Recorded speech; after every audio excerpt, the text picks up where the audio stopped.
የመንገዱ መጀመሪያ አዶናይና የለውጥ ጉልበት። በአሁኑ ዘመን በኢትዮጵያ የቲክቶክ መንደር ውስጥ አዶናይ የሚለውን ስም የማይሰማ ወጣት ማግኘት አስቸጋሪ ነው። አዶናይ ዝም ብሎ ተራ ይዘት አጋሪ ሳይሆን የብዙዎች አርያ፣ የበጎ አድራጎት ስራዎች ቀዳሚ ተዋናይ፣ የሞቲቬሽናል ንግግሮች መምህርና በድርጅቶች ዘንድ ተፈላጊነቱ የናኘው ሱፐርስታር አስተዋዋቂ ነው። የአዶናይ ስኬት ግን በአንድ ጀንበር የመጣ አልነበረም። የዛሬውን ማራኪና የተስተካከለ የአካል ብቃት ከመጎናጸፉ በፊት እጅግ ድካሚና ከባድ የሰውነት ክብደት ነበረው። ነገር ግን ተስፋ ባለመቁረጥ በስፖርት ሜዳ ላይ ባሳየው ተአምራዊ ትጋት እና በደንብ በከፍተኛ ዲስፕሊን ሰውነቱ ሙሉ በሙሉ መለወጥ ችሏል። ይህ የሰውነት ትራንስፎርሜሽን የእሱን ጠንካራ ስብዕና ለዓለም ያሳየበት ትልቅ ማረጋገጫ ሆኗል። ወጣቶች የእሱን የስፖርት ትጋት እያዩ እኛም መለወጥ እንችላለን በማለት ለውጥን እንዲናፍቁ አድርጓቸዋል።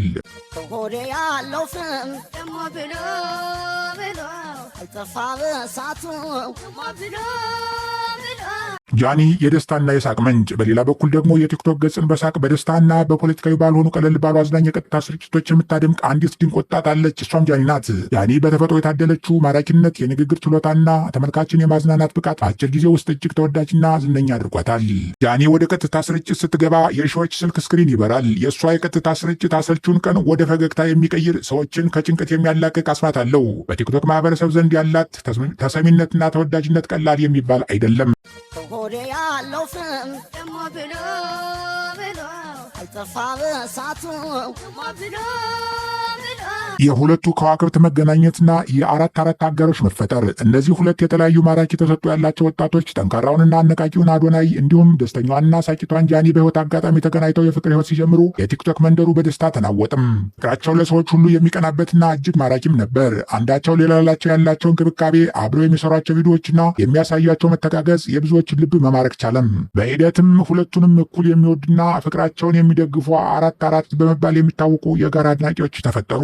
ይህ ቁጥር 44 ዝም ብሎ የሰዎች ስብስብ ሳይሆን የፍቅራቸው ጠባቂ፣ ደጋፊና ሁልጊዜም አብሮነታቸውን የሚናፍቅ ትልቅ ቤተሰብ ሆነ። ለጥሩም ለክፉም አብረው የሚቆሙ ታማኝ አድናቂዎችም ነበሩ። ሆዴ ያለው ፍም ደሞ ብሎ አይጠፋ በሳቱ ብሎ ያልተጠበቀው መርዶና የስምምነት መለያየት መርዶም። ዓለም የፍቅራቸውን ማማ እያየች መቼ ይጋባሉ እያለች በጉጉት በምትጠብቅበት በዚህ ሰዓት ባለፈው ሳምንት ግን ሰማዩ ዳመነም። አዶናይ በገጹ ላይ ወጥቶ ለተከታዮቹ እጅግ ልብ የሚሰብር ግን ደግሞ በሳል መልእክት አስተላለፍም። እሱና ጃኒ ለአንድ ዓመት ገደማ የዘለቀውን የፍቅር ጉዟቸውን ለስምምነት ማብቃታቸውንም አስታወቀ። ሕይወት አንዳንድ ጊዜ የምናስበውን መንገድ አትሰጠንም፣ ነገር ግን እርስ በርስ በመከባበር ለመለያየት ስነናል የሚል ይዘት ያለው መልእክትም ነበር። ይህ መልእክት በተላለፈ በአጭር ሰዓታት ውስጥ ጃኒም በተመሳሳይ ሁኔታ የእሷን መልእክት ለተከታዮቹ አጋርታለች። ሆዴ ያለው ፍም ደሞ ብሎ አይጠፋ በሳቱ ብሎ የአራት ቤተሰቦች ድንጋጤና አለማመን።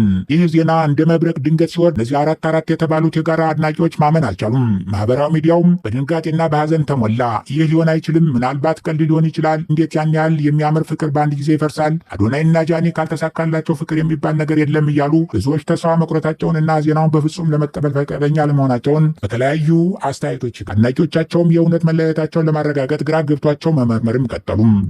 ሆዴ ያለው ፍም ደሞ ብሎ አይጠፋ በሳቱ ብሎ የጃኒ አዲሱ ግብዣና ምስጢራዊው አዲስ ምዕራፍ። ነገሩ ይበልጥ ምስጢራዊና አነጋጋሪ የሆነው ግን ከዚህ በኋላ ነው። ጃኒ መለያየቷን ካወጀች ከጥቂት ቀናት በኋላ በገጿ ላይ ድንገተኛ ግብዣ አስተላለፈች።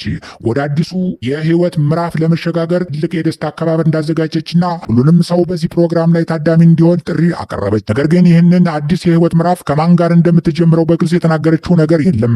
ስሙንና ማንነቱን ደብቃ ለህዝብ ምስጢር አደረገችው። ይህን ጃኒ ምስጢራዊ ግብዣ በአድናቂዎቿና በተመልካቾቿ ዘንድ ትልቅ የጥያቄ ምልክትም ፈጠረም። በመሆኑ ፍቅሯ የፈረሰው ገና ባለፈው ሳምንት ሆኖ ሳለ እንዴት በአጭር ቀን ውስጥ አዲስ የህይወት ምዕራፍ ይጀመራል የሚለውን ጥያቄ የሁሉንም ጭንቅላተው።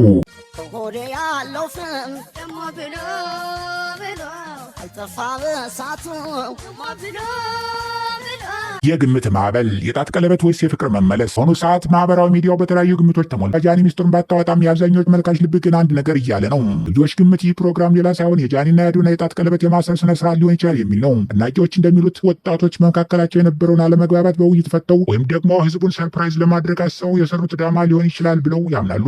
ይህ የፍቅር ታሪክ የመጨረሻ ምዕራፍ ፍጻሜው ምን ሊሆን እንደሚችል ለማየት መላው የኢትዮጵያ ቲክቶክ ማህበረሰብ በአሁኑ ሰዓት አይኑን በጃኒ አከባበር ላይ ጥሏል። ፍቅራቸው በእውነት አዲስ መልክ ይዞ በደመቀ ያለቀ ሰርግና ቀለበት ይታደሳል ወይስ ደግሞ ጃኒ እውነትም የተለየና ያልተጠበቀ አዲስ የህይወት መንገድ ትጀምራለች? መልሱን የሚያውቀው ጊዜ ብቻ ቢሆንም የሁለቱ ተጽዕኖ ፈጣሪዎች ስም ግን አሁንም የቲክቶክ ቁንጮ ሆኖ ቀጥሏል። ሆዴ ያለው ፍም ደሞ ብሎ አልጠፋ በሳቱ ደሞ ብሎ